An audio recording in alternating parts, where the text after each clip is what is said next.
Así es, Cristian. Bueno, el ministro habló, ¿no?, de la conformación de esta comisión, como bien decían, con referentes expertos de renombre, ¿sí?, en lo que es el sector, digamos, de los derechos humanos y también de la erradicación de violencia de género. Y recordemos algo chiquito, me parece importante para aclarar, que, digamos, el eje central de esta comisión es presentar, ¿sí?, reformas que parezcan pertinentes, ¿sí?, a esta ley de violencia familiar que está sancionada hace 10 años. Así que, bueno, vamos a ver entonces lo que decía el presidente de esta comisión, el ministro de Justicia Angulo. Nos hemos reunido con los jueces de violencia, fiscales, con el fiscal general, con los miembros del Superior Tribunal de Justicia, analizando distintas cuestiones. Una de ellas es la reforma de la Ley 9283, que ya lleva más de 10 años, que si bien significó un gran avance en su momento, dada la nueva realidad social, pensamos que debe ser modificada. Y en ese marco también analizar la cuestión de la ley nacional, que lo que yo quiero señalar claramente es que al ser una ley nacional, por el principio de prelación constitucional, es obligatoria su vigencia en todo el país, y lo dice el artículo 1 de la ley nacional, que es de orden público y debe ser aplicada en todo el país. Esto sin perjuicio del procedimiento, que en ese caso sí la provincia tiene autonomía para disponer su propio procedimiento. Pero con respecto a esto, ya el procedimiento que se utiliza en los juzgados de violencia es un procedimiento absolutamente idóneo para prevenir y combatir la violencia hacia la mujer. Bueno, les pido una definición breve sobre esto, pero digo, entramos en algunas cuestiones técnicas, sí. Pero en concreto Córdoba no adhiere a la ley nacional. Yo creo que es importante también, más allá de la adhesión, no olvidarnos que una ley es una ley en definitiva, y acá hay una cuestión de fondo que pocos hablan, y es el tema de los presupuestos o de los dineros que apuntalan la ley para que éstas se hagan realmente efectivas. Y yo creo que esa es la punta del ovillo, en donde, bueno, nosotros en lo que a mí respecta, en los últimos 4 años que me tocó ser legisladora, he podido seguir muy de cerca el presupuesto de desarrollo social, y bueno, evidentemente la aplicación. Sí, pero digamos, cualquier ley, la ley que tenemos no es mala. Lo que pasa es que también hay que, para que se hagan efectivas las cuestiones que propone la ley, tienen que ser alimentadas con un presupuesto acorde. La ley provincial tiene una parte de prevención y, sin embargo, en los últimos 4 años no hemos visto en la provincia de Córdoba campañas de prevención acordes al nivel del problema que la provincia tiene con este tema de la violencia.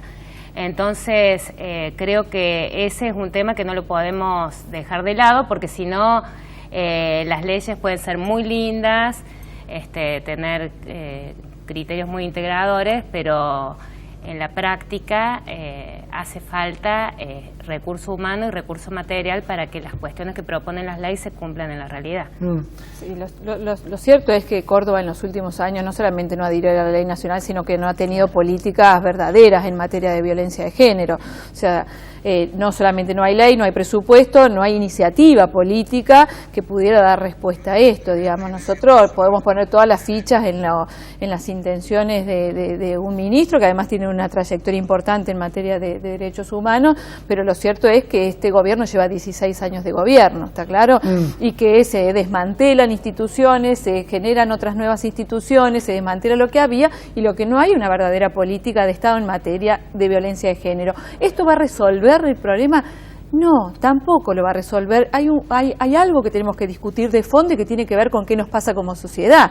¿Qué nos pasa con esto? Hay más violencia ahora hacia la mujer, hay más visibilidad, tiene que ver con el machismo, solamente con el concepto de machismo, tiene que ver con lo que nos pasó a partir del ingreso de la mujer al mercado laboral y lo que significa para el capitalismo. Digo, hay un montón de discusiones que nos debemos, pero estas discusiones hay que operativizarlas en la realidad. Entonces necesitamos leyes que promuevan albergue, necesitamos que haya asistencia gratuita para las mujeres, necesitamos que por ley se fije cuál es el sostén económico. Digo, yo trabajo como psicóloga en esa área y sé que muchas veces me consta, no me lo contó nadie, que la mujer no denuncia porque quien sostiene económicamente es el varón. Y esto no lo resolvemos con un subsidio de 3.000 pesos, lo resolvemos con un ingreso acorde a poder tener dignidad. Digo, en los planes de vivienda tiene que haber una política transversal en materia de género, es decir, bueno, a ver, de tantas viviendas que hacemos, ¿cuántas de estas destinamos a mujeres que son víctimas de violencia? Digo, hay un bagaje de medidas que se deben tomar que tienen que ser implementadas de manera coordinada y eficiente. Es un problema de larga data, digamos, que tiene origen en el funcionamiento del patriarcado, en Roma, en Grecia y demás. Pero digo, la cuestión es que el Estado tiene que intervenir, porque si el Estado no interviene y hay una problemática que no es fácil de resolver, pasaremos los próximos 50 años y diremos por qué no lo resolvimos antes. También a esto apunta lo que decía Liliana, el tema de la adhesión es al plan de acción que conlleva la ley nacional y que, bueno, las expectativas que existen son que el gobierno nacional financie, digamos, esos planes de acción en todas las provincias. Entonces, bueno, esa es una... Bueno, tengo poquito tiempo, pero no quiero dejar de hablar del hotel de Ancenusa. La verdad es que nos sorprende mucho. Hablamos hoy con García Lorio en la radio, estuve viendo los números. Hay quienes sostienen que fue utilizado por el gobierno para hacer campaña política previa a las elecciones. Deberá investigarlo la justicia. Lo cierto es que es un hotel que se presupuestó para 40 millones, ha costado más de 330 millones y hoy finalmente, después de haber pedido informes que entiendo no fueron dados, han ido a la justicia, entre ellos la legisladora Liliana Montero. Sí, hemos ido hoy porque hemos tenido toda la prudencia en esto. Muchas veces nos dicen que vamos a la justicia porque nos gusta ir a la justicia. En realidad agotamos las instancias legislativas que tenemos y cuando esas instancias legislativas no dan resultado es nuestra responsabilidad ir a la justicia. La verdad que no nos gusta transitar los pasillos de tribunales, pero claramente la acercamos hoy al fiscal Dalma junto al legislador García Lorio y al legislador Juan Pablo Quintero, una denuncia en donde le pedimos que investigue una serie de contradicciones que existen entre el balance de la Lotería de Córdoba, entre los presupuestos aprobados fundamentalmente 2014-2015 y las previsiones presupuestarias de 2016 y finalmente la cuenta de inversión que llegó hace poco a la legislatura, que es donde allí aparece blanqueado estos 335 millones de pesos. La verdad, dos cuestiones en esto. Elisa puede hacer referencia a lo que implica de traer los recursos de lotería que deben ir destinados al PAICOR. Lo cierto es que nosotros no podemos dejar de pensar, porque el mayor desembolso de esto se produjo el año pasado, cuando convengamos que José Manuel de la Sota era candidato a presidente, con una campaña impresionante en todo el contexto de la República, más allá de que no se haya, hubiese sido más fácil pagar la cantidad de votos, le hubiese salido más barato, ¿no? Porque la verdad que gastó demasiada plata para pocos votos. Pero independientemente de eso, lo cierto es que nosotros no podemos no pensar de que acá el hotel costó 7 veces más de lo que se presupuestó y está en 4 veces más de los números que a nosotros nos han dado expertos en el tema, ¿no? Gente que construye hoteles de esta categoría.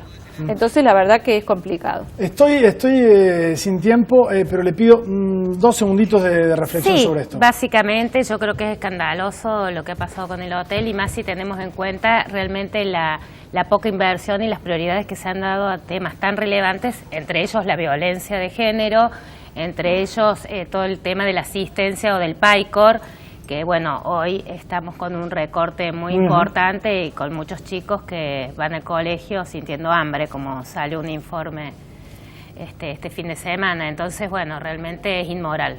Yo creo que ese es el término que se le aplica. Bueno, una definición fuerte. Les agradezco a los dos. No, gracias a ti. Muchas gracias por venir. No, gracias a vos. Hacemos una pausa breve y estamos con la reflexión final, el cierre de Zona Política.